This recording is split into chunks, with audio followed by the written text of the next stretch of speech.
మరికొద్ది రోజుల్లో రుతుపవనాల ఆగమనంతో ఖరీఫ్ పంటకాలం ఆరంభమవుతుంది. ప్రస్తుతం పొలాలు ఖాళీగా ఉండే సమయం. ఈ సమయంలోనే చెరువు పూడిక తీత పనులు చేస్తూ ఉంటారు.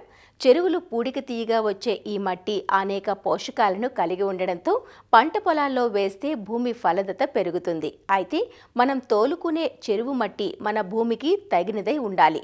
కొన్నిసార్లు క్షారగుణం లేదా ఆమ్లగుణం ఉండే ఆస్కారం ఉంటుంది. కాబట్టి పరీక్ష చేయించుకొని తోలించుకోవటం మంచిది.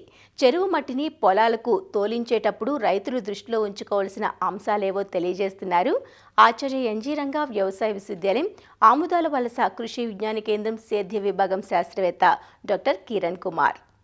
ప్రస్తుతం రైతు సోదరులందరూ కూడా రెండో పంట తీసేసిన తర్వాత ఈ పొలాలని దున్నుకోవడం ఆ బిజీలో అందరూ ఉన్నారు కనుక ఎప్పుడైతే మనకి ఈ రెండో పంటకి అయిపోయిన తర్వాత నెక్స్ట్ తొలకరికి రెడీ అవుతూ ఉన్నారో అందులో కొన్ని మెలకువలు కూడా పాటించాలి. అంటే నేల సారాన్ని పెంచే దిశగా రైతు సోదరులందరూ కూడా అడుగులు వేయాలి.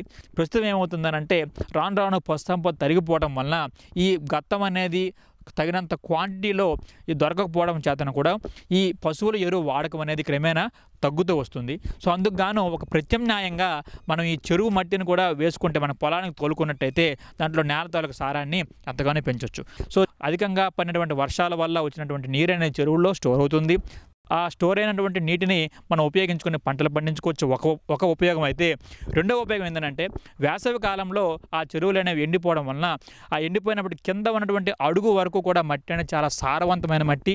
అందులో ఈ స్థూల పోషకాలు సూక్ష్మ పోషకాలతో పాటుగా చాలా రకాల ఈ సూక్ష్మజీవులు కూడా అంటే మొక్కలకు ఉపయోగపడే సూక్ష్మజీవులు కూడా చాలా ఎక్కువగా ఉండటం వలన దాన్ని మనం వేసుకున్నట్టయితే మన పొలాల్లో నేల తాలూకు సారాన్ని అలాగే సూక్ష్మ జీవితాలకు సంపదను కూడా నేలలో పెంచవచ్చు అనమాట. సుమారుగా 1 కేజీ చెరువు మట్టిని కనుక మనం తీసుకున్నట్టయితే దాంట్లో మనకి చాలా వరకు 720 మిల్లీగ్రాముల వరకు నత్రజని ఉంటుంది. అలాగే దాంతోపాటు 320 మిల్లీగ్రాముల వరకు కూడా భాస్వరము, అలాగే 310 మిల్లీగ్రాముల వరకు కూడా పొటాషియం అనేది దొరుకుతుంది. అలాగే సుమారుగా 9 గ్రాముల వరకు కూడా ఈ సేంద్రియ కర్బనం ఉంటుంది.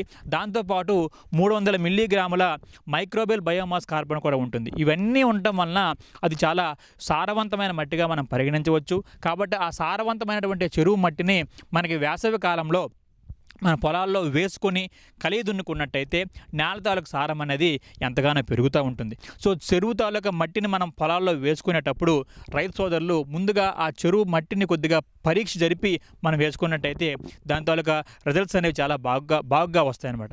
అంటే దాంట్లో ప్రధానంగా ఈ చెరువు తాలూకా మట్టి అనేది 6.5 నుంచి 7.5 కలిగిన ఉదజని సూచి కలిగినటువంటి చెరువు మట్టి అనేది మనకి చాలా శ్రేష్టకరంగా ఉంటుంది.